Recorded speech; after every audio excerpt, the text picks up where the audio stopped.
तो आज है गीता। चलिए शुरू करते हैं। सबसे पहले स्क्रीन शेयर करते हैं। तो हमने जो पिछली बार किया था स्वधर्म की खोज, उसी के आगे चैप्टर पढ़ेंगे, ठीक है। तो ज्ञानवान को जगत में कोई भी झंझट नहीं रह जाती। इसका यह मतलब नहीं है कि झंझटें समाप्त हो जाती हैं। कहने का मतलब ये है कि जब आप ज्ञानी हो जाते हो तो ऐसा नहीं होता कि सारी झंझटें बाहर की समाप्त हो जाएंगी, लेकिन आपके लिए झंझट नहीं रह जाएंगी। बाहर कितनी भी झंझट होगी लेकिन आपके लिए वह एक खेल बन जाएगा। इसका मतलब सिर्फ इतना ही है कि ज्ञानवान को झंझट नहीं, खेल मालूम पड़ने लगती है।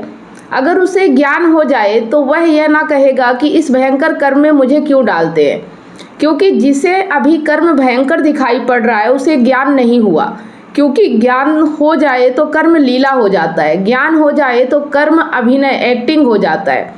वह नहीं हुआ है, इसलिए कृष्ण को गीता आगे जारी रखनी पड़ेगी। सच तो यह है कि कृष्ण ने जो श्रेष्ठतम है वह अर्जुन से पहले कहा, इससे बड़ी भ्रांति पैदा हुई है। सबसे पहले कृष्ण ने सांख्य की निष्ठा की बात कही, वह श्रेष्ठतम है। साधारणतः कोई दूसरा आदमी होता तो अंत में कहता, दुकानदार अगर कोई होता कृष्ण की जगह तो जो श्रेष्ठतम है उसके पास वह अंत में दिखाता। निकृष्ट को बेचने की पहले कोशिश चलती, अंत में जब निकृष्ट खरीदने को ग्राहक राजी ना होता तो वह श्रेष्ठतम दिखाता। कृष्ण कोई दुकानदार नहीं है, वे कुछ बेच नहीं रहे हैं। वे श्रेष्ठतम अर्जुन से पहले कह देते हैं कि सांख्य की निष्ठा श्रेष्ठतम है, वह मैं तुझे कह देता हूँ। अगर उससे बात पूरी हो जाए तो उसके ऊपर फिर कुछ बात करने की नहीं बचती। अभी हम लोग भी जो पढ़ रहे हैं ना, तो गीता में जो दूसरा अध्याय है सांख्य योग, अगर ये चीज़ समझ में आ जाए तो गीता के 18 अध्याय तक जाने की ज़रूरत नहीं है। लेकिन जब अर्जुन को 18 अध्याय तक समझ में नहीं आया तो हम तो उनसे मतलब इतना भी नहीं है कि जैसे अर्जुन जो श्रेष्ठ थे उतने श्रेष्ठ तो अभी हम हुए नहीं हैं। ये है कि हम भी प्रयास कर रहे हैं, ठीक है। तो जब अर्जुन जैसे व्यक्ति को इतना टाइम लग गया समझने में तो हमें तो टाइम लग ही सकता है, इसमें कोई ताज्जुब की बात नहीं है। तो दूसरे अध्याय पर गीता खत्म हो सकती थी अगर अर्जुन पात्र होता, लेकिन अर्जुन पात्र सिद्ध नहीं हुआ। कृष्ण को श्रेष्ठ से एक कदम नीचे उतरकर बात शुरू करनी पड़ी। अगर श्रेष्ठतम समझ में ना आए तो फिर श्रेष्ठ से नीचे समझाने की वे कोशिश करते हैं। अर्जुन का सवाल बता देता है कि सांख्य उसकी समझ में नहीं पड़ा, क्योंकि सांख्य के बाद प्रश्न गिर जाते हैं। इसे भी ख्याल में ले लें। जैसे ही आपको ज्ञान होगा ना, वैसे ही आपके सवाल खत्म हो जाएंगे। जब तक आपके सवाल खत्म नहीं हो रहे, जब तक आपकी जिज्ञासा है, जब तक आपको चीज़ें समझ में नहीं आ रही, इसका मतलब अभी आपके जहन में ज्ञान उतरा नहीं है, ठीक है। दिमाग में तो बहुत भर जाता है लेकिन अभी जहन में नहीं उतरा। क्योंकि अगर ज्ञान हो गया तो मैंने क्या बोला कि ज्ञान होते ही 1 मिनट में आप मुक्त हो जाते हो, कोई सवाल ही नहीं बचता जिंदगी का, है ना। जिंदगी वैसी ही चलेगी, जिंदगी में सब कुछ वैसा ही रहेगा, हमारे बाहर सब कुछ वैसी व्यवस्था रहेगी, हमारे साथ रहने वाले व्यक्ति भी वैसे रहेंगे, लेकिन हमारी जो समस्या है उनको लेके वो खत्म हो जाती है जैसे ही हमें ज्ञान आ जाता है। तो आमतौर से हम सोचते हैं कि समझदार को सब उत्तर मिल जाते हैं, गलत है यह बात। समझदार को उत्तर नहीं मिलते, समझदार के प्रश्न गिर जाते हैं। समझदार के पास प्रश्न नहीं बचते, असल में समझदार के पास पूछने वाला ही नहीं बचता है। असल में समझ में कोई प्रश्न ही नहीं है, ज्ञान निष्प्रश्न है। कोई ज्ञान में कोई भी प्रश्न उठता नहीं है। ज्ञान मौन और शून्य है, वहाँ कोई प्रश्न बनता नहीं। ऐसा नहीं कि ज्ञान में सब उत्तर है, बल्कि ऐसा कि ज्ञान में कोई प्रश्न नहीं है, ज्ञान प्रश्न शून्य है। ज्ञान का मतलब ये है कि आपके प्रश्न बचेंगे ही नहीं, मतलब जो ये प्रश्न करने वाला है आप उसे ही समझ लेते हो, तो अब प्रश्न कौन करेगा, वही समझ में आ गया कि ये जो प्रश्न करने वाला है यही झूठा है, यही भ्रम है, यही माया है। तो अब प्रश्न करेगा कौन, अब इस माया में खेलेंगे ना, प्रश्न करने जैसा तो कुछ बचा ही नहीं, है ना। जैसे कि अगर आप किसी चीज़ को बहुत गंभीरता से ले रहे हो लेकिन अगर पता चल जाए कि ये सब नाटक है तो क्या अब आपको सवाल बचेगा उसके लिए, ये तो नाटक हो गया ना, अब उसके लिए क्या बचेगा। तो वैसे ही हम जीवन में पत्नी को लेके, परिवार को लेके, बच्चों को लेके बहुत चिंतित रहते हैं, लेकिन जैसे ही समझ में आ जाए ये सब माया है, ये खेल है, एक भ्रम है, तो फिर हमारा जो सीरियसपना होता है वो एकदम समाप्त हो जाता है और हम फिर उस खेल में मग्न होकर खेलते हैं। फिर हमें कोई शिकायत नहीं होती किसी चीज़ से, ना सही होता ना गलत होता ना कुछ होता, फिर तो ज़िंदगी में खेलो। लेकिन वो स्थिति जब आ जाए तब, सबके लिए नहीं है ना। अगर हम कह दें कि ऐसा सबको है, जिसको माया समझ में आ गई उसके लिए है ना, कृष्ण जैसों के लिए। अगर आप कृष्ण जैसे हो गए तो फिर आपको यहाँ बैठने की भी ज़रूरत नहीं है, सवाल करने की भी ज़रूरत नहीं, कुछ नहीं महसूस ही नहीं होगा। आप बिल्कुल शून्य हो जाओगे, आप मौन हो जाओगे, है ना। आप मौन होने का मतलब ये नहीं कि आप बोलोगे नहीं, आपके अंदर जो विचार आते हैं, जो सवाल आते हैं, ये सब खत्म हो जाएंगे और एकदम शांत हो जाएगा, अंदर मौन हो जाएगा। ठीक है, तो अगर सांख्य समझ में आता तो अर्जुन के प्रश्न गिर जाते, लेकिन वह वापस अपनी जगह फिर खड़ा हो गया है। अब वह सांख्य को ही आधार बनाकर प्रश्न पूछता है। अब ऐसा दिखाने की कोशिश करता है कि सांख्य मेरी समझ में आ गया, तो अब मैं तुमसे कहता हूँ कृष्ण कि मुझे इस भयंकर युद्ध और कर्म में मत डालो। लेकिन उसका भय अपनी जगह खड़ा है, युद्ध से भागने की वृत्ति अपनी जगह खड़ी है, पलायन अपनी जगह खड़ा है, जीवन को गंभीरता से लेने की वृत्ति अपनी जगह खड़ी है। ये सब अपनी जगह है, लेकिन वो दिखाता यह है कि जैसे मुझे ज्ञान समझ में आ गया है। अगर सांख्य समझ में आता तो अर्जुन के प्रश्न गिर जाते, लेकिन वह वापस अपनी जगह फिर खड़ा हो गया। अब वह सांख्य को ही आधार बनाकर प्रश्न पूछता है। अब ऐसा दिखाने की कोशिश करता है कि सांख्य मेरी समझ में आ गया, तो अब मैं तुमसे कहता हूँ कृष्ण कि मुझे इस भयंकर युद्ध में और कर्म में मत डालो। लेकिन उसका भय अपनी जगह खड़ा है, युद्ध से भागने की वृत्ति अपनी जगह खड़ी है, पलायन अपनी जगह खड़ा है, जीवन को गंभीरता से लेने की वृत्ति अपनी जगह खड़ी है। सांख्य कहेगा कि जीवन को गंभीरता से लेना व्यर्थ है, क्योंकि जो कहेगा कि ज्ञान ही सब कुछ है, उसके लिए कर्म गंभीर नहीं रह जाते, कर्म खेल हो जाते हैं बच्चों के। सांख्य हम सबको जो कर्म में लीन है, जो कर्म में रस से भरे हैं या विरस से भरे हैं, कर्म में भाग रहे हैं या कर्म से भाग रहे हैं, सांख्य की दृष्टि में हम छोटे बच्चों की तरह हैं जो नदी के किनारे रेत के मकान बना रहे हैं, बड़े कर्म में लीन है, और अगर उनके रेत के मकान को धक्का लग जाता है तो बड़े दुखी और बड़े पीड़ित है। देखिए, सांख्य ऐसा है ज्ञान कि जैसे कि अगर समझ में आ जाए तो जैसे हम बच्चे को अगर समुद्र के किनारे रेत का घर बनाते हुए देखें और अगर उसका घर ढह जाए तो कैसे दुखी होता है, वैसे ही हम लोग हैं, इस माया जाल में फंसे हुए हैं और सब सीरियसली अपने जीवन को ले रहे हैं। लेकिन जैसे आप उस बच्चे को देख रहे हो कि रेत का घर बना के दुखी हो रहा है, वैसे ही हमारी हालत है। समझ रहे हैं, हम बच्चे को तो समझ लेते हैं कि रेत का मकान बना के क्यों इतना दुखी है, लेकिन हम अपने आप को नहीं समझ पाते कि हम इस माया जाल में इतने दुखी क्यों हैं, है ना। तो सांख्य कहता है कर्म स्वप्न से ज्यादा नहीं है। अगर यह समझ में आ जाए तो कृष्ण के सामने और प्रश्न उठाने की अर्जुन को कोई जरूरत क्यों नहीं पड़ेगी। यह समझ में नहीं आया है, फिर भी नासमझी भी समझदारी के प्रश्न खड़े कर सकती है, और अर्जुन वैसा ही प्रश्न खड़ा कर रहा है। बात समझ में आ रही है कि आप अगर तरह तरह के प्रश्न करते हो, सवाल करते हो, तो इसका मतलब ये नासमझी होती है। लेकिन ऐसा लगता है कि जैसे मुझे कितना ज्ञान हो गया इसलिए मैं ऐसे सवाल कर रहा हूँ, मतलब सवाल करना ही नासमझी है। बात समझ में आ रही।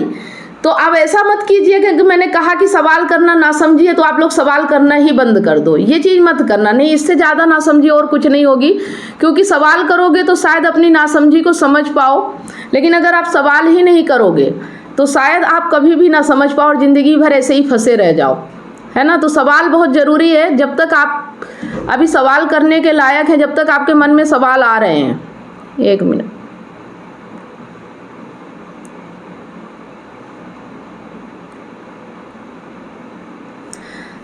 तब तक आपको सवाल करने होंगे। अगर नहीं करेंगे तो आप और ज़्यादा मूर्खता करेंगे, है ना। तो अपने आप को ये दिखाना कि मैं ज्ञानी हो गया इसलिए सवाल नहीं कर रहा, ऐसा नहीं करना है। जिस दिन आपके अंदर से आ जाए कि अब मेरे सवाल ही नहीं, उस दिन सवाल बंद करना है। जब तक मन में सवाल आ रहे हैं तब तक सवाल करना है, क्योंकि सवाल करके ही आप सवालों को समझ पाओगे, तभी सवाल गिरेंगे। ठीक है, जब तक आप सवाल नहीं करोगे तो फिर वो आपके मन में ही दबे रह जाएंगे और भीतर भीतर आपको खाएंगे। तो इस तरह से संकोच नहीं करना है ना। जो भी सच्चाई है, जैसे भी है तो है। सांख्य और योग में विरोध नहीं है, लेकिन सांख्य की दिशा जिस व्यक्ति के लिए अनुकूल है उसके लिए योग की दिशा प्रतिकूल है। जिसे योग की दिशा अनुकूल है उसे सांख्य की दिशा प्रतिकूल है। सांख्य और योग में विरोध नहीं है, लेकिन इस जगत में व्यक्ति दो प्रकार के हैं। व्यक्तियों का टाइप दो प्रकार का है, और इसीलिए किसी के लिए सांख्य बिल्कुल गलत हो सकता है और किसी के लिए योग बिल्कुल सही हो सकता है, और किसी के लिए योग बिल्कुल गलत हो सकता है और सांख्य बिल्कुल सही हो सकता है। दो तरह के व्यक्ति जगत में हैं। अभी गुस्ताव जुंग ने व्यक्तियों के दो मोटे विभाजन किए। एक को गुस्ताव जुंग कहता है एक्सट्रोवर्ट और दूसरे को कहता है इंट्रोवर्ट। एक वे जो बहिर्मुखी हैं, एक वे जो अंतर्मुखी है। अब ये भी आपको अपने आप में डिफाइन करना होगा कि मैं बहिर्मुखी हूँ कि अंतर्मुखी हूँ, है ना। तो यहाँ आप समझिए कि आप कौन सी कैटेगरी में आते हैं, बहिर्मुखी या अंतर्मुखी। तो यहाँ बताया जा रहा है कि बहिर्मुखी कैसा होता है और अंतर्मुखी कैसा होता है। तो ध्यान दीजिएगा, अगर ये गुण आपके अंदर है तो आप बहिर्मुखी या अंतर्मुखी कुछ भी हो सकते हैं, ठीक है। तो जो व्यक्ति अंतर्मुखी है उनके लिए योग जरा भी काम का नहीं है। जो व्यक्ति अंतर्मुखी उनके लिए सांख्य पर्याप्त है, पर्याप्त से ज़्यादा है। जो व्यक्ति बहिर्मुखी है सांख्य उनकी पकड़ में ही नहीं आएगा, कर्म ही उनकी पकड़ में आएगा। क्योंकि ध्यान रहे, कर्म के लिए बाहर जाना जरूरी है और ज्ञान के लिए भीतर जाना जरूरी है। कर्म अगर कोई भीतर करना चाहे तो नहीं कर सकता, आप भीतर कर्म कर सकते हैं। कर्म के लिए बहिर्मुखी होना जरूरी है, बाहर जाना जरूरी है। कर्म के लिए अपने से बाहर निकलना पड़ेगा तो ही कर्म हो सकता है। इसलिए जितना कर्मठ व्यक्ति उतना अपने से बाहर चला जाता है, चांद तारों पर चला जाता है, भीतर नहीं आ सकता। जैसे देखो, किसी ने चांद तारों तक की खोज कर ली है लेकिन वो कभी अपनी खोज नहीं कर पाया, उसे अपने बारे में पता नहीं। बाहर तो बहुत तरक्की कर लेगा लेकिन आत्मज्ञान से थोड़ा दूरी बना लेता है। तो वो व्यक्ति तब उसको आत्मज्ञान होगा जब वो ये सब कर करके थक जाएगा, तब उसे समझ में आएगा कि अब भीतर की ओर जाना है। लेकिन पहले ही वो एकदम से नहीं जा सकता। उसी तरह से जो अंतर्मुखी व्यक्ति होता है वो अपने भीतर गुम रहता है, अपने भीतर की खोज में लगा रहता है, उसके भीतर क्या चल रहा है, पर शायद वो बाहर इतना मतलब वो ना हो जितना कि एक बहिर्मुखी व्यक्ति होता है। उतना एक्टिव वो बाहर नहीं रहता है। लेकिन हाँ, थोड़ा थोड़ा सब में गुण होते हैं। बहिर्मुखी वाला भी अंतर्मुखी होता है और अंतर्मुखी वाला भी बहिर्मुखी होता है, तभी उसकी ज़िंदगी चलती है, नहीं तो ज़िंदगी चलना ही बंद हो जाएगी, ठीक है। तो योग बहिर्मुखी व्यक्ति के लिए मार्ग है, सांख्य अंतर्मुखी व्यक्ति के लिए मार्ग है। और इस तरह के दो तरह के व्यक्ति हैं, इन दो तरह के व्यक्तियों में विरोध है, सांख्य और योग में विरोध नहीं है। इस बात को ठीक से समझ लेना जरूरी है, क्योंकि अक्सर व्यक्तियों का विरोध शास्त्रों का विरोध मालूम पड़ने लगता है। व्यक्तियों का विरोध शास्त्रों का विरोध मालूम पड़ने लगता है नहीं।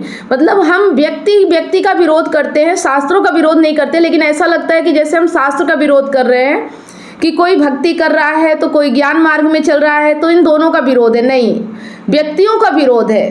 बाकी ना भक्ति मार्ग का और ना ही ज्ञान मार्ग, दोनों एक ही जगह जाते हैं और दोनों का काम भी एक ही है। बुद्ध है, शंकर है या नागार्जुन है, इनके बीच जो भी विरोध हमें मालूम पड़ते हैं वे इन व्यक्तियों के विरोध है। जिस सत्य, जिस अनुभूति, जिस अलौकिक जगत की बात कर रहे हैं वहाँ कोई विरोध नहीं है। लेकिन जिस मार्ग से वे पहुँचे हैं वहाँ भिन्नता है। भिन्नता ही नहीं, विरोध भी है।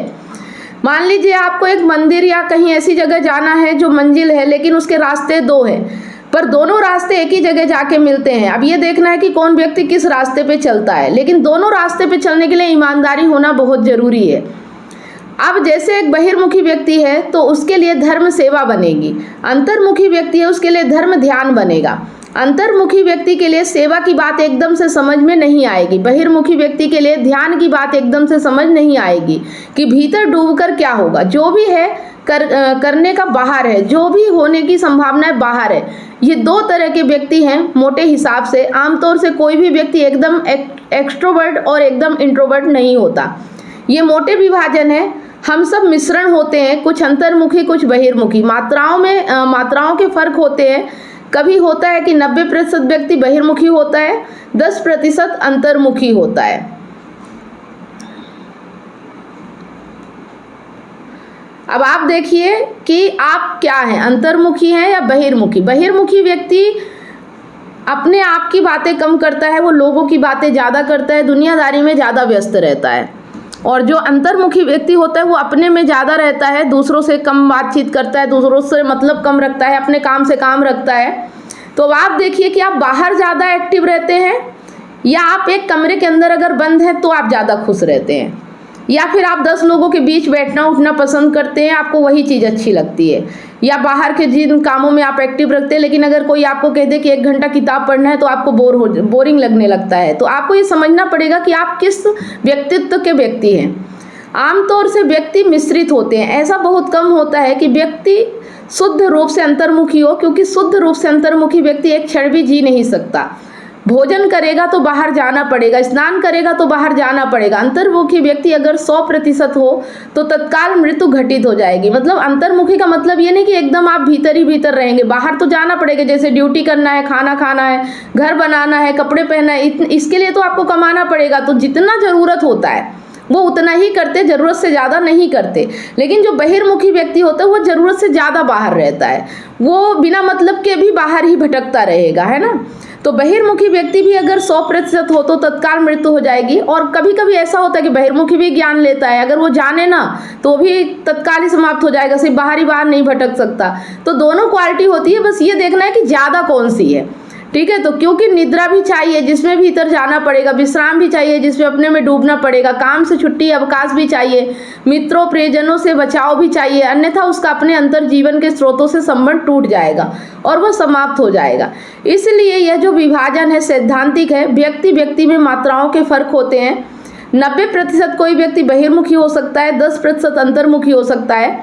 अर्जुन जो है एक्सट्रोवर्ट है, अर्जुन जो है बहिर्मुखी व्यक्ति है, इसलिए सांख्य की बात उसकी समझ में पड़नी असंभव है, या इतनी थोड़ी सी पड़ सकती है कि उससे वह नए सवाल उठा सकता है, लेकिन उससे उसके जीवन का समाधान नहीं हो सकता। क्यों अर्जुन बहिर्मुखी क्यों है, पहले ये समझ लेते हैं। अर्जुन का सारा जीवन क्षत्रिय के शिक्षण का जीवन है, सारा जीवन कुछ करने और करने में कुशलता पाने में बीता है, सारा जीवन दूसरों को ध्यान में रखकर बीता है, प्रतियोगिता में, प्रतिस्पर्धा में, संघर्ष में, युद्ध में। क्षत्रिय इंट्रोवर्ट आदमी क्षत्रिय नहीं हो सकता, ठीक है। इंट्रोवर्ट आदमी क्षत्रिय नहीं हो सकता, वो एक्सट्रोवर्ट ही होता है जो क्षत्रिय हो सकता है। मतलब अगर क्षत्रिय होना है, जो बाहर युद्ध लड़ना है, बाहर कुछ मान सम्मान पाना है, ये जो सोचता है ना, वो व्यक्ति कभी भी अंतर्मुखी नहीं हो सकता। और अगर अंतर्मुखी आदमी क्षत्रिय के घर में पैदा भी हो जाए तो वे भी क्षत्रिय नहीं रह सकता। जैनों के 24 तीर्थंकर क्षत्रियों के घर में पैदा हुए लेकिन क्षत्रिय नहीं रह सके, वे सब इंट्रोवर्ट है। महावीर अंतर्मुखी व्यक्ति है, बाहर के जगत में उन्हें कोई अर्थ मालूम नहीं होता है। बुद्ध क्षत्रिय घर में पैदा हुए लेकिन क्षत्रिय नहीं रह सके, बाहर का वह विस्तार, कर्मों का वह जाल उन्हें बेमानी मालूम पड़ा, छोड़कर हट गए। अगर ब्राह्मण के घर में भी बहिर्मुखी व्यक्ति पैदा हो जाए जैसे परशुराम, तो ब्राह्मण नहीं रह सकता, क्षत्रिय हो जाएगा। क्षत्रिय अनिवार्य रूपेण बहिर्मुखी होता है अगर क्षत्रिय होने में उसे सफल होना है। अर्जुन कहना चाहिए क्षत्रिय होने का आदर्श है, क्षत्रिय जैसा हो सकता है वैसा व्यक्तित्व है। कृष्ण ने उसे सांख्य की निष्ठा कही सबसे पहले, क्योंकि अर्जुन बातें ब्राह्मणों जैसी कर रहा था। अर्जुन आदमी क्षत्रिय जैसा सवाल ब्राह्मणों जैसा उठा रहा है, युद्ध के मैदान पर खड़ा है, लेकिन प्रश्न जो पूछ रहा है वे गुरुकुलों में पूछने जैसा है। प्रश्न जो पूछ रहा है वे किसी बुद्ध से किसी बोधि वृक्ष के नीचे बैठकर वन के एकांत में पूछने जैसे हैं। लेकिन प्रश्न जो पूछ रहा है वह पूछ रहा है युद्ध के शुभारंभ के शुरुआत में, ठीक है, समारंभ के शुरुआत में। मतलब युद्ध के शुरुआत में जो प्रश्न अर्जुन कर रहे हैं वो प्रश्न तो क्षत्रिय को करना ही नहीं चाहिए, लेकिन इसी में शायद कृष्ण समझे कि शायद इसके अंदर ब्राह्मण हो गया होगा या ये जानना चाहता है, जिज्ञासा है, तो चलो मैं इसको ज्ञान दे देता हूँ। लेकिन समझ में नहीं आया क्योंकि उनके रोम रोम में तो क्षत्रिय था, ठीक है। तो जबकि शंखनाद हो चुका है और योद्धा आमने सामने आ गए, और जब अब घड़ी भर की देर नहीं है कि लहू की धारें बह जाएंगी, ऐसे क्षण में वह जिज्ञासाएं जो कर रहा है वे ब्राह्मण जैसी है। कृष्ण ने बड़ी ही अंतर्दृष्टि का प्रमाण दिया है, क्योंकि बात ब्राह्मण जैसी कर रहा है, इसलिए ब्राह्मण की जो चरम उत्कृष्ट संभावना है सांख्य कृष्ण ने सबसे पहले वही कह दी। उन्होंने कहा कि अगर तू सच में ही ब्राह्मण की स्थिति में आ गया है तो सांख्य की बात पर्याप्त होगी, ज्ञान पर्याप्त होगा। उससे कुछ हल नहीं हुआ, अर्जुन वहीं का वहीं रह गया, जैसे घड़े पर पानी गिरा और बह गया। दूसरा अध्याय व्यर्थ गया अर्जुन पर अगर सार्थक हो जाता तो गीता वहीं बंद हो जाती, आगे गीता चलने का उपाय ना था। तो अभी ये जो 18 अध्याय है ना, चलिए इसको थोड़ा समझ लेते हैं। ये जो 18 अध्याय हैं ये हमें ये बताते हैं कि हमें कौन सा मार्ग समझ में आ जाएगा, है ना। एक है सांख्य योग और योग मार्ग है, भक्ति मार्ग है, और भी बहुत सारे 18 अध्याय में सारे मार्ग बताए गए हैं। आपको कौन सा मार्ग समझ में आता है, आपके प्रश्न किससे गिर जाते हैं, आपके जीवन में शांति आनंद किस चीज़ से आ जाती है, ये कुछ कहा नहीं जा सकता। तो बस हमें सब कुछ समझना है, जानना है, पढ़ना है, और जैसे ही हम जिस उसमें फिट हो जाएंगे वहीं से हमारे जीवन की यात्रा समाप्त हो जाएगी और सब कुछ शून्य हो जाएगा और हम मौन हो जाएंगे।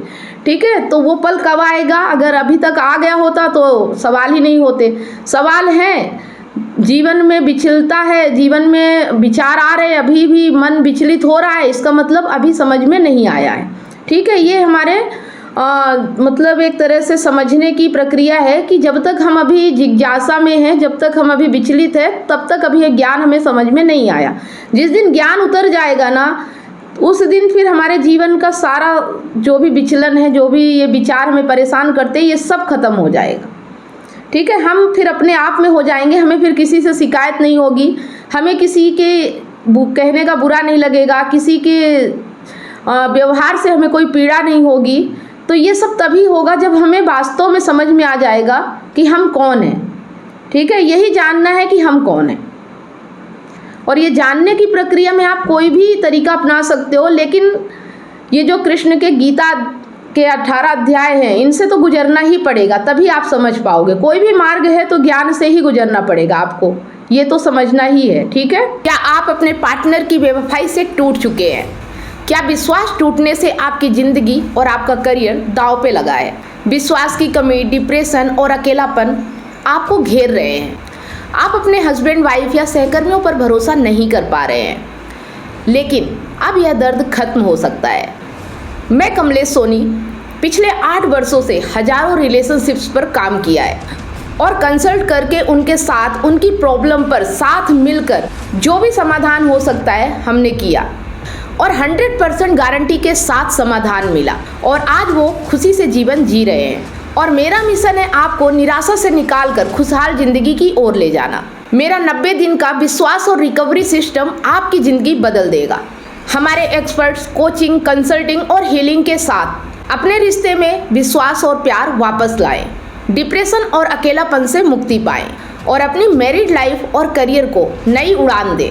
हजारों लोग मेरे YouTube चैनल और Facebook से प्रेरणा ले चुके हैं, लेकिन व्यक्तिगत कंसल्टिंग वो चाबी है जो आपके रिश्ते का ताला खोलेगी। आज ही कदम उठाएं। 7697572249 पर व्हाट्सएप करें या लिंक पर क्लिक करें और अपॉइंटमेंट बुक करें और हमारे 90 दिनों के वर्कशॉप से अपनी ज़िंदगी के निराशा को खुशहाल ज़िंदगी में बदलें। आपका रिश्ता हमारे लिए मायने रखता है। आज ही एक्शन लें और अपनी खुशहाल ज़िंदगी की शुरुआत करें। Click now.